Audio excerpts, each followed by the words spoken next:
Hi, this is Ricky Harbor with Subsite Electronics, and during this video I want to show you how to capture a new project with GPS device connected so that we can capture those GPS coordinates.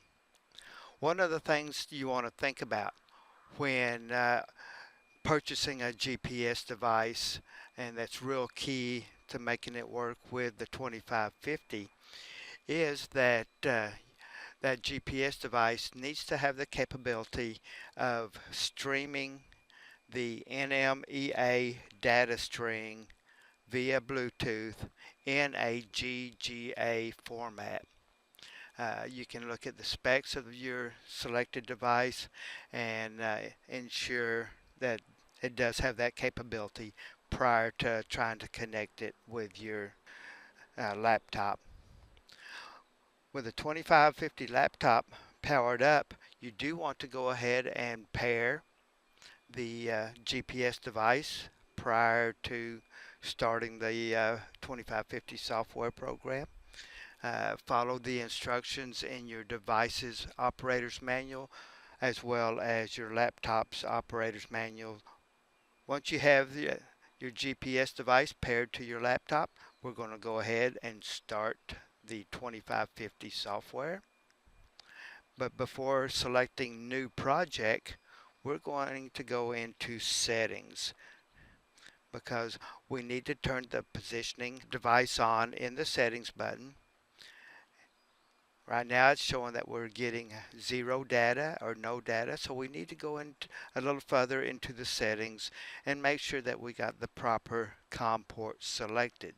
So we're going to go up here to the COM port tab. First thing I'm going to do is change the baud rate to 19200. Then I'm going to go into the COM port, and if I'm not sure which COM port it's using, I'm just going to make sure that I can hit my down arrow and scroll through the COM ports until I see data streaming in my COM port log.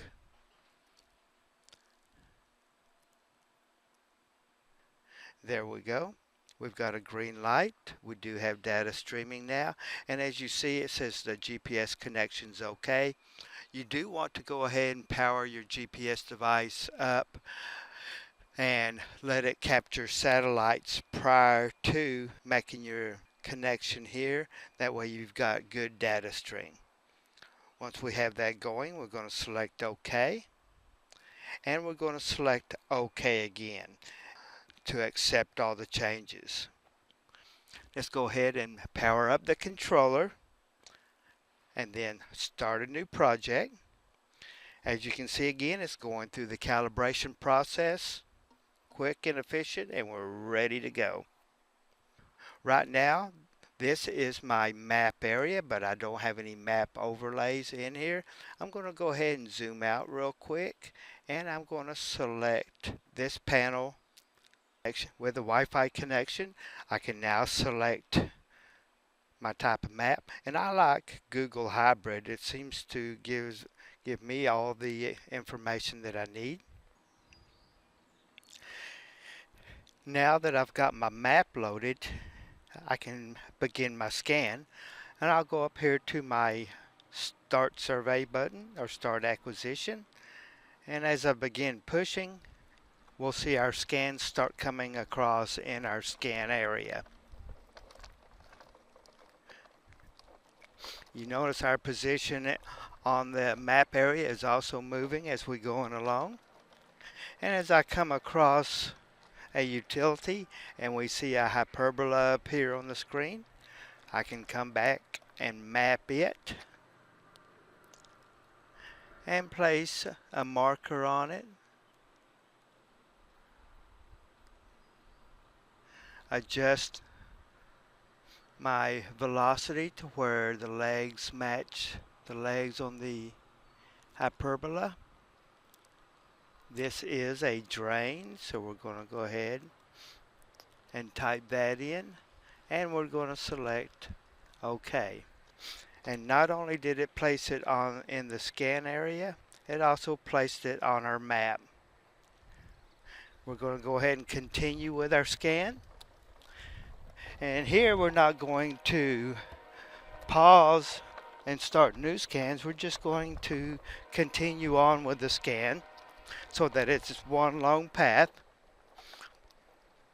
And as we cross again, we'll go ahead and mark this.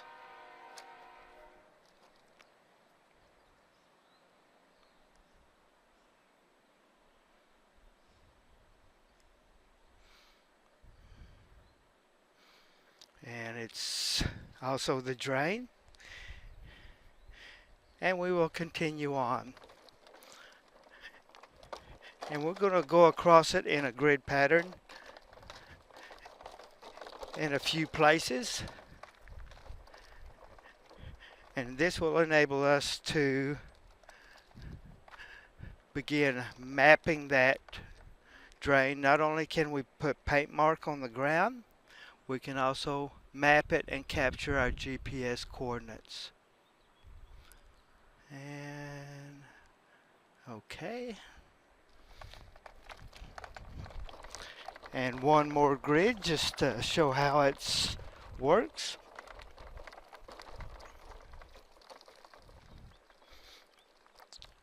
And I do want to apologize earlier if the train whistle appeared in the audio. We do have several trains that comes through Perry, America this time of the morning. Okay, now if we zoom in on our grid, we will see that it has placed the drain in each location that we marked it, and it drew a line on the map indicating where our drain is. We can do this for or other utilities as we're performing our scan, and not only capture a nice scan of the area, but also place it on a map with GPS coordinates attached. Hope this video was helpful. If you have any additional questions, feel free to contact your local Ditch Witch dealer or your Subsite product support group. Thanks for watching, and we'll see you on another video.